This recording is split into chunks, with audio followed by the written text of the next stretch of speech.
Lawrence બિશ્નોઈની ધમકી આપનારો લુખ્ખો ગૌતમ પટેલ આજે એના ગામ કરજણથી દૂર કંથારિયા ગામ છે, એ ગામમાં મેં આવ્યા છે.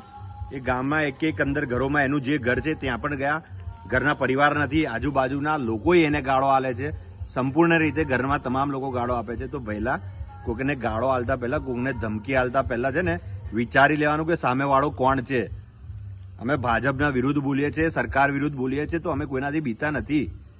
તો તું તે ફોરેનમાં બેઠો બેઠો અમને એવું કહેતો હોય કે લોરેન્સ બિશ્નોઈનો માણસ તું, 24 કલાકમાં તને મારી નાખીશ, તો હું આવ્યો છું તારા ગામમાં ઉભો છું.